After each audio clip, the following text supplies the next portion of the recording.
I never expected to find my father standing on my doorstep, suitcase in hand, on a quiet Tuesday evening. But there he was, Paul Anderson, looking every bit like a lost puppy, his silver hair disheveled and his kind eyes brimming with unshed tears. "Emma, sweetheart," he said, his voice cracking. "I'm sorry to barge in like this, but I didn't know where else to go." I ushered him inside, my mind racing. "Dad, what happened?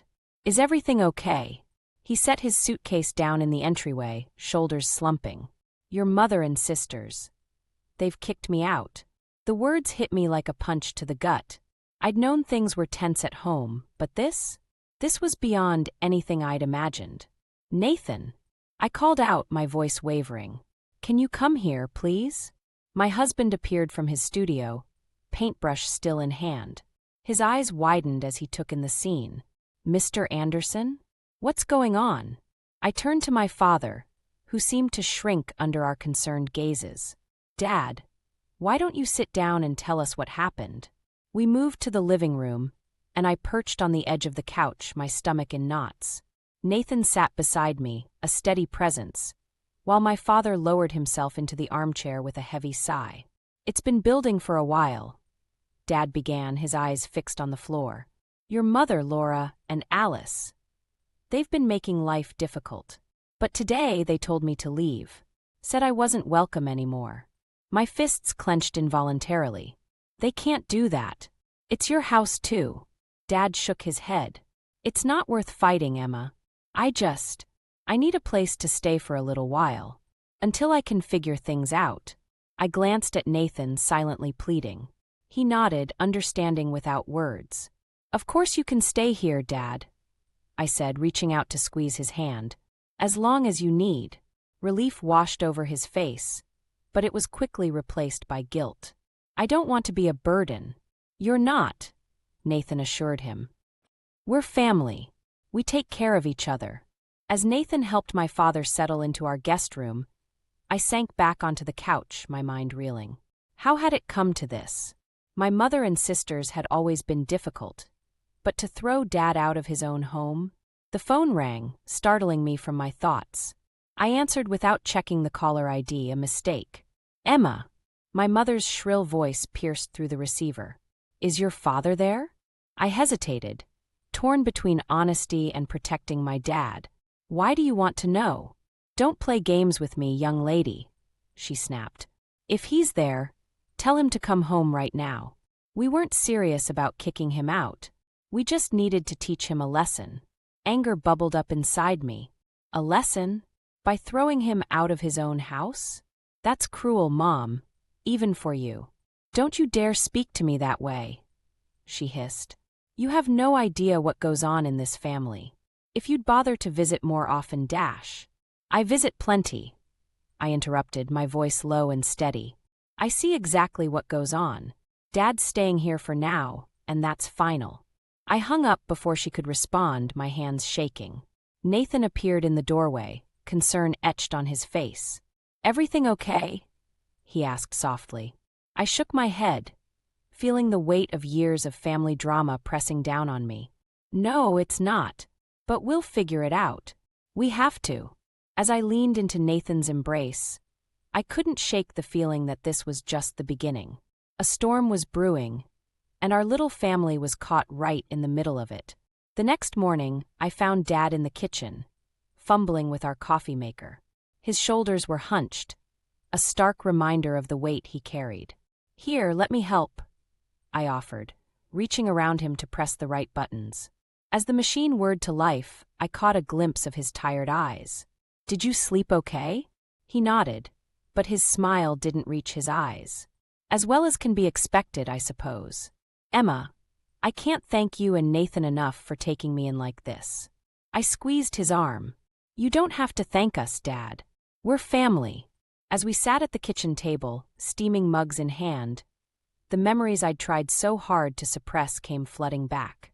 The shouting matches, the cruel words, the constant feeling of walking on eggshells in my own home. "Do you remember my 10th birthday?"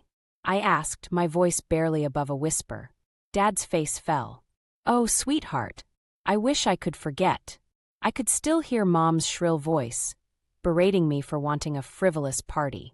Laura and Alice had joined in, mocking my childish desires. But Dad had sneaked into my room that night with a cupcake and a single candle. "You told me to never stop dreaming," I said, fighting back tears. "That I was special, no matter what anyone else said." Dad reached across the table, clasping my hand in his. "And I meant every word. You've always been my bright spot, Emma." The moment was shattered by the shrill ring of the doorbell. Nathan appeared in the doorway, his expression wary. "It's your mother and sisters," he said quietly. My stomach dropped. I turned to Dad, seeing the fear in his eyes. "You don't have to see them if you don't want to," I assured him. He shook his head, squaring his shoulders. "No, it's time to face this." As we made our way to the front door, I could hear the muffled voices of Mom, Laura, and Alice. Nathan squeezed my hand before opening the door. Mom burst in first, her eyes wild. "Paul, there you are. It's time to come home now. This little tantrum has gone on long enough." Laura and Alice flanked her, their expressions a mix of disdain and feigned concern. "Really, Daddy," Laura cooed. "You're being ridiculous." I stepped in front of Dad, my voice steadier than I felt. "He's not going anywhere he doesn't want to go." Mom's eyes narrowed. "Stay out of this, Emma. This is between your father and me." "No, it's not," I shot back. "You kicked him out. You don't get to decide when he comes back." Alice scoffed. "Oh, please. Like you know anything about what goes on in our family. You're never even around." The words stung, but I held my ground. "I'm around enough to see how you treat Dad. How you've always treated both of us." "That's enough." Mom snapped. She turned to Dad, her voice softening to a sickly sweet tone. "Paul, darling, let's go home and sort this out." I felt Dad's hand on my shoulder, gently moving me aside. He faced Mom, his voice quiet but firm. "Linda, I'm not coming home. Not now, maybe not ever." The silence that followed was deafening. Mom's face contorted with rage. "You ungrateful dash. I think it's time for you to leave," Nathan interrupted, his arm protectively around my waist. As Nathan ushered them out, their protests growing fainter, I turned to Dad. The relief on his face was palpable, but there was something else too, a flicker of fear. "What is it?" I asked, dreading the answer. Dad sighed heavily. "Your mother. She controls all our finances. I don't have access to anything." The implications hit me like a tidal wave. Dad was trapped, with no resources of his own. And now he was completely dependent on us. As the door clicked shut behind my family, I realized this was just the beginning of a long, painful battle. But looking at Dad's weary face, I knew it was a fight worth having. The days following Mom's visit were tense. Dad tried to put on a brave face, but I could see the worry etched in the lines around his eyes. Nathan and I were determined to help, but we weren't sure how. One evening, as we sat around the dinner table, Dad cleared his throat. "I've been thinking," he began hesitantly.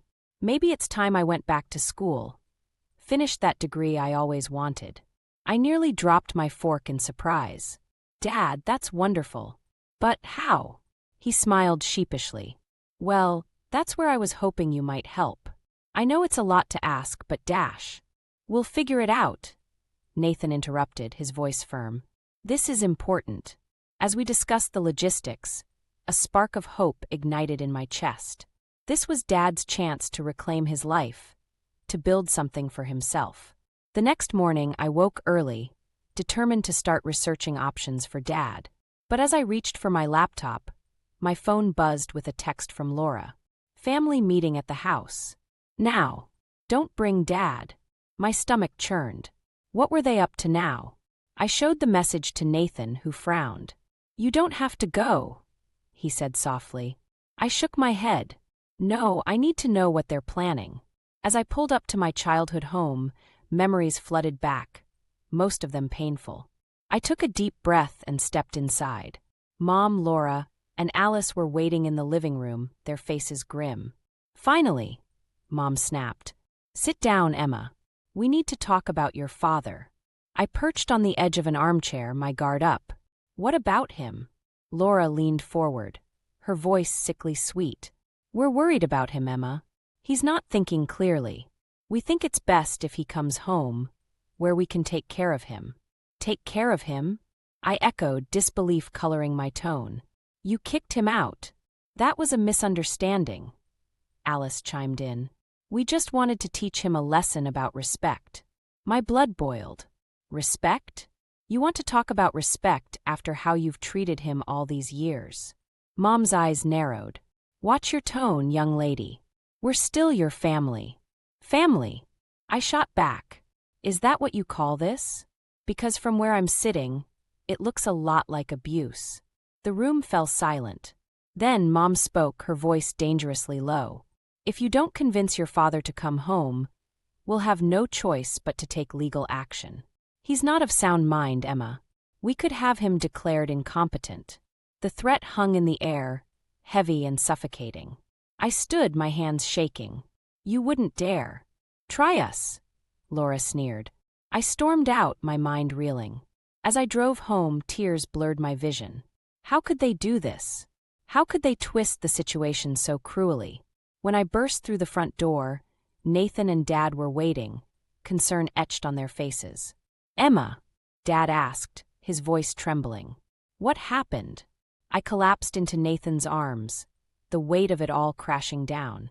Through sobs, I recounted the conversation, the threat, the ultimatum. Dad's face paled. Oh, sweetheart, I'm so sorry. I never meant for any of this to happen. Nathan's arms tightened around me. We'll fight this, he said firmly. They can't do this to you, Paul. We won't let them. As my tears subsided, a steely resolve took their place. I looked at Dad, seeing the fear in his eyes, and made a silent vow. No matter what it took, I would protect him. I would stand up to the family that had tormented us for so long. Dad, I said, my voice steady despite the storm raging inside me. Remember when you told me to never stop dreaming? Well, now it's my turn to tell you. This is your chance for a new life, and we're going to make it happen, no matter what Mom and the others throw at us. The fight ahead would be brutal, but looking at Dad's grateful smile and feeling Nathan's unwavering support, I knew we could face it together. The next few days were a whirlwind of activity. Between researching Dad's college options and consulting with a lawyer about Mom's threats, I barely had time to breathe. But I couldn't shake the feeling that something was still off. One afternoon, as I was sorting through Dad's paperwork, I stumbled upon a bank statement I'd never seen before. My heart raced as I scanned the document, disbelief washing over me. Dad! I called out, my voice shaking. Can you come here for a minute? He appeared in the doorway, his face etched with concern. What is it, sweetheart? I held up the statement. Dad, this account, it has over $100,000 in it. Why didn't you tell us about this? His eyes widened, a mix of shock and confusion crossing his features. I don't understand. I've never seen that account before. Nathan joined us, his brow furrowed. Paul, are you sure? This could change everything. Dad sank into a chair, his hands trembling. I swear I had no idea. Your mother always handled the finances. She must have hidden this from me. The realization hit me like a ton of bricks. Mom hadn't just been controlling. She'd been actively deceiving Dad for years. The anger I'd been suppressing bubbled to the surface. We need to confront her, I said, my voice steely with determination. This changes everything. Nathan placed a hand on my shoulder. Emma, wait. We need to think this through. If we confront your mother without proof, she could deny everything. I knew he was right, but the urge to act was overwhelming. Then what do? We gather evidence, Nathan said calmly. We build a case, and then we fight back. Over the next few days, we dug deeper. With the help of our lawyer, we uncovered a web of financial deceit that left us reeling. Mom hadn't just hidden money. She'd been siphoning off Dad's earnings for years, building a secret nest egg while keeping him financially dependent. As the full picture emerged, I felt a mix of rage and heartbreak. How could she do this to her own husband? To our family? One evening, as we sat around the kitchen table reviewing our findings, Dad broke down. "I've been such a fool," he sobbed. "All these years, I thought I was failing as a provider. But she was stealing from me, from us." I wrapped my arms around him, fighting back my own tears. "It's not your fault, Dad. We're going to make this right." Nathan nodded, his jaw set with determination. "We have enough evidence now. It's time to confront Linda and your sisters." The weight of the decision pressed down on me. This would be the point of no return. Once we revealed what we knew, there would be no going back to the way things were. "Are you sure you want to do this?" I asked Dad, searching his eyes for any hesitation. He straightened up, a fire in his eyes I hadn't seen in years. "I'm sure. It's time to reclaim my life, my dignity. No more hiding, no more cowering." I took a deep breath, steeling myself for the battle ahead. "Okay, then let's do this." As we formulated our plan, a mix of anticipation and dread churned in my stomach. We were about to confront decades of lies and manipulation. The outcome could change our family forever. But looking at Dad's newfound resolve and feeling Nathan's unwavering support, I knew we were making the right choice. It was time to expose the truth, no matter how painful it might be. That night, as I lay in bed, unable to sleep, I made a silent vow. We would not only reclaim Dad's financial independence, but also help him build the life he'd always dreamed of. The road ahead would be tough, but we were ready to face it together. Tomorrow, we would confront Mom and my sisters, and nothing would ever be the same again. The morning of our confrontation with Mom, Laura, and Alice dawned bright and clear, a stark contrast to the storm brewing inside me. As I stood in front of the mirror, adjusting my blazer, I barely recognized the woman staring back at me. Gone was the timid girl who used to cower under her mother's harsh words. In her place stood someone stronger, ready to fight for what was right. Nathan appeared behind me, wrapping his arms around my waist. "You've got this, Emma," he murmured, his voice a soothing balm to my frayed nerves. Dad joined us in the living room, his face a mix of determination and apprehension. "Are we really doing this?" he asked, his voice barely above a whisper. I squeezed his hand. "We are, Dad. It's time to reclaim your life." The drive to my childhood home felt surreal.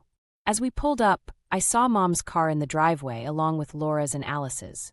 They were waiting for us, just as we'd arranged. Taking a deep breath, I led our small group to the front door. Before I could knock, it swung open, revealing Mom's stern face. "Well, it's about time," she snapped. "Come in, all of you." The tension in the living room was palpable as we settled in. Laura and Alice sat on either side of Mom, a united front against us. "All right, Emma," Mom said, her voice dripping with disdain. "You called this meeting. What's so important?" I steeled myself, pulling out the folder of documents we'd gathered. "We know about the hidden account, Mom, and all the money you've been siphoning from Dad over the years." The color drained from her face, but she quickly recovered. "I don't know what you're talking about. Your father's clearly been filling your head with lies." "No lies, Linda." Dad spoke up, his voice stronger than I'd heard in years. "We have proof. Bank statements, transfer records, everything." Laura leaned forward, her eyes narrowing. "So what if Mom set aside some money? Someone had to be responsible in this family." "Responsible?" I shot back. "You call stealing from your husband responsible?" Alice jumped in, her voice shrill. "Oh, please. Like Dad ever contributed anything to this family. Mom deserves that money." I felt my temper rising, but Nathan's steady hand on my back kept me grounded. "This isn't about who deserves what," he said calmly. "It's about honesty and respect." Mom stood up abruptly, her face contorted with rage. "I've had enough of this. Paul, if you want to believe these ridiculous accusations, fine. But don't expect to ever set foot in this house again." "Mom, wait," I pleaded, desperation creeping into my voice. "Can't you see what you're doing? You're tearing this family apart." For a moment, I saw a flicker of something, regret, maybe, in her eyes. But it was quickly replaced by cold determination. "This family has been broken for a long time, Emma.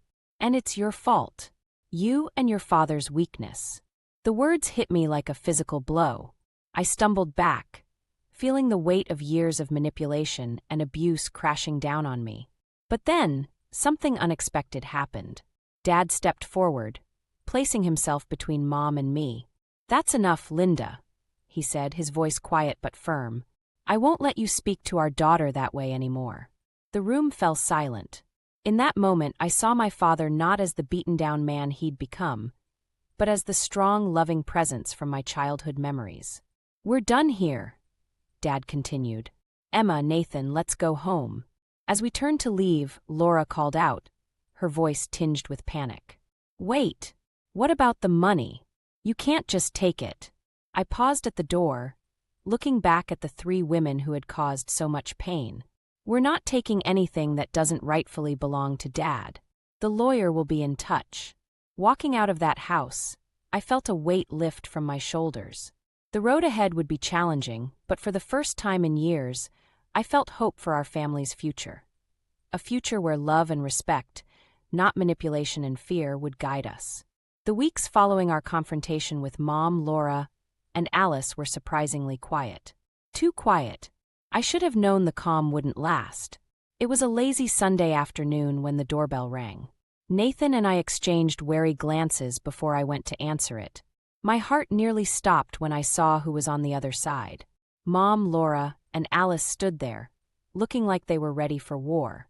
"We need to talk to your father," Mom said, pushing past me into the house. I stumbled back, caught off guard. "Mom, you can't just barge in here, dash." But they were already in the living room, where Dad and Nathan were sitting. Dad's face paled at the sight of them. "Paul," Mom said, her voice sickly sweet, "it's time to come home. We've let this nonsense go on long enough." Dad stood, his hands shaking slightly. "Linda, I've told you. I'm not coming back." Laura stepped forward, her eyes gleaming with false concern. "Daddy, please. We're worried about you. You're not thinking clearly." I felt my blood boiling. "He's thinking more clearly than he has in years," I snapped. "You need to leave. Now." Alice turned on me, her voice dripping with venom. "Oh, shut up, Emma. This doesn't concern you." "Like hell it doesn't," Nathan interjected, moving to stand beside me. "This is our home and Paul is family." Mom's eyes narrowed as she looked at Nathan. "Family? What would you know about family with your ridiculous art career? You can barely support yourselves, let alone Paul." The room fell silent. I saw the hurt flash across Nathan's face before he schooled his features into a mask of calm. But I was done being calm. "How dare you?" I hissed, stepping towards Mom. "Nathan has shown more love and support than you ever have. He's twice the family you'll ever be." Mom laughed, a harsh, bitter sound. "Love doesn't pay the bills, Emma. Your father needs to come home where he belongs, where we can take care of him properly." "Take care of him?" I echoed in disbelief. "By stealing from him? By belittling him for years?" Laura rolled her eyes. "Oh, please. Stop being so dramatic. Dad needs us." "No." Dad's quiet voice cut through the tension. We all turned to look at him. "I don't need you. Not anymore." Mom's face contorted with rage. "You ungrateful dash. That's enough," I shouted, surprising even myself with the force of my voice. "You need to leave. Now. Or I'm calling the police." For a moment, I thought Mom might actually strike me. But then she straightened, smoothing her blouse. "Fine. But this isn't over, Paul. You'll see. You need us more than you know." As they filed out, Alice turned back, her eyes cold. "You'll regret this, Emma. You can't take care of Dad forever. And when you fail, don't come crawling back to us." The door slammed behind them, leaving a ringing silence in its wake. I felt my knees go weak, and Nathan caught me before I could fall. "It's okay," he murmured, holding me close. "They're gone. We're okay." But as I looked at Dad, saw the mix of relief and anguish on his face, I knew it wasn't over. This was just the beginning of a war, and we were vastly outnumbered. "What do we do now?" I asked, my voice barely above a whisper. Dad straightened his shoulders. a determined look in his eyes that I hadn't seen in years. "We fight," he said simply. "We fight for our family, our real family." As I looked between Dad and Nathan, I felt a surge of love and determination. We were in this together, come what may. But a nagging fear lingered in the back of my mind. How far would Mom, Laura, and Alice go to get what they wanted? And were we strong enough to withstand whatever they threw at us next? The tension in our lawyer's office was palpable as we sat across from Mom, Laura, and Alice. Dad's hand trembled slightly in mine, and I gave it a reassuring squeeze. Nathan's steady presence beside me was the only thing keeping me from falling apart. Our lawyer, Mr. Thompson, cleared his throat. "Mrs. Anderson, in light of the financial discrepancies we've uncovered, we're prepared to move forward with divorce proceedings. However, Mr. Anderson is willing to negotiate terms." Mom's eyes narrowed. "Terms? What terms?" Dad spoke up, his voice surprisingly steady. "Linda, I don't want a drawn-out legal battle. I'm willing to let you keep the house if you agree to a clean break." The room fell silent. I held my breath, watching Mom's face for any reaction. To my shock, a slow smile spread across her lips. "The house?" she repeated, her voice sickeningly sweet. "Well, isn't that generous of you, Paul?" Laura leaned forward, her eyes gleaming. "Mom, think about it. You'd have the house free and clear." I couldn't believe what I was hearing. After everything they'd put Dad through, they were actually considering this?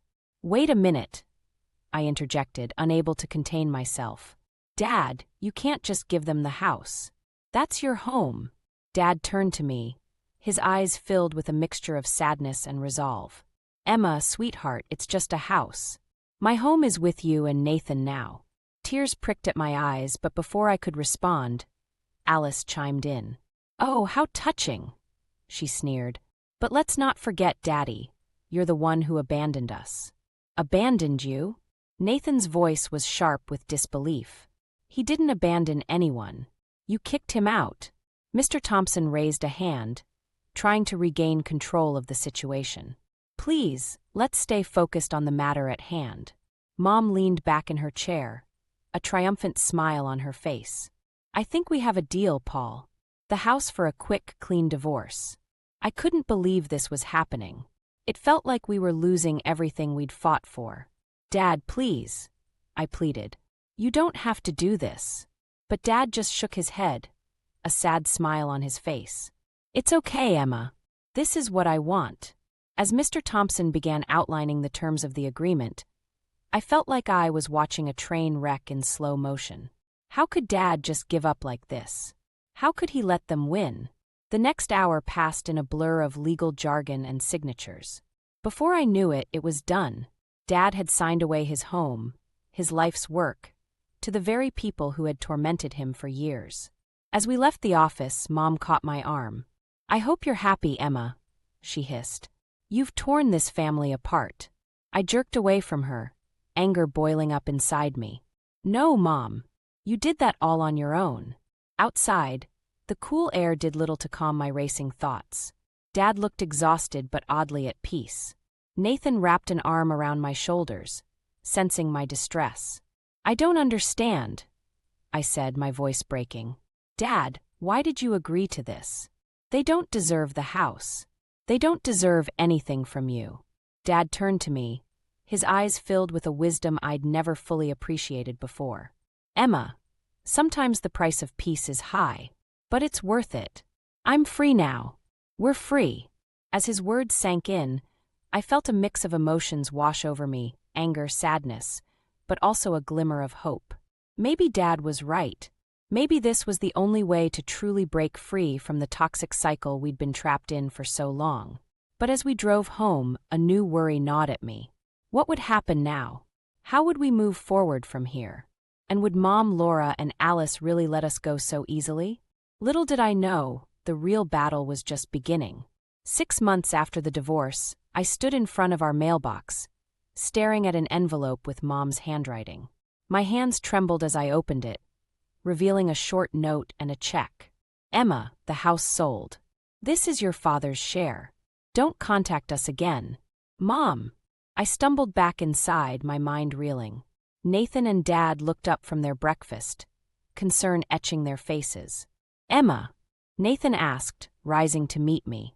"What's wrong?" I handed him the note and check, watching as his eyes widened. Dad joined us, his face paling as he read. "They sold the house," I whispered, my voice cracking. "After everything, they just sold it." Dad sank into a chair, his shoulders slumping. "I never thought they'd actually do it," he murmured. A mix of emotions churned inside me, anger, sadness, and oddly relief. This was it, the final tie severed. Suddenly, Dad started laughing. It began as a chuckle, then grew until tears streamed down his face. Nathan and I exchanged worried glances. "Dad," I ventured, "are you okay?" He wiped his eyes, still chuckling. "I'm more than okay, Emma. I'm free, truly free." His laughter was contagious, and soon all three of us were giggling like children. As our laughter subsided, I felt a weight lift from my shoulders. We'd weathered the storm together, and come out stronger on the other side. In the weeks that followed, we settled into a new rhythm. Dad threw himself into his long-postponed college classes, his eyes lighting up as he discussed literature and philosophy. Nathan's art career began to flourish, his paintings capturing the complex emotions of our family journey. And me, I found myself rediscovering joy in the simplest things. Family dinners filled with laughter, quiet evenings reading with Dad, lazy Sunday mornings with Nathan. The constant tension that had been my companion for so long began to fade. One evening, as we sat on the porch watching the sunset, Nathan turned to me with a smile. "You know, I've been thinking," he said, his voice soft. "Maybe it's time we start thinking about expanding our family." My heart skipped a beat. "You mean?" He nodded, his eyes twinkling. "If you're ready, I think I am too." I looked at Dad, who was beaming at us. "What do you think, Dad? Ready to be a grandpa?" He reached out, squeezing both our hands. "I can't think of anything I'd love more." As the sun dipped below the horizon, painting the sky in brilliant oranges and pinks, I felt a sense of peace wash over me. We'd been through hell, but we'd come out the other side stronger, more united than ever. I thought about Mom, Laura, and Alice. Part of me wondered how they were coping, if they regretted their choices. But I realized with a start that it didn't matter anymore. Their actions, their choices, they were no longer my burden to bear. My family was here on this porch in this moment. A husband who loved me unconditionally, a father who had found his strength, and the promise of a new life growing within me. We had weathered the storm together, and come out stronger for it. As the first stars began to twinkle in the twilight sky, I leaned into Nathan's embrace, my hand resting on my stomach where our future grew. Dad's gentle humming filled the air, a lullaby from my childhood that now held new meaning. We had faced our demons, confronted our past, and emerged victorious. The road hadn't been easy, but it had led us here, to this moment of perfect contentment. As I closed my eyes, breathing in the scent of home and family, I knew that whatever challenges lay ahead, we would face them together. We were survivors, healers, and above all, a family bound not by blood, but by love, respect, and unwavering support. The future stretched out before us, bright with promise. And for the first time in my life, I was ready to embrace it with open arms.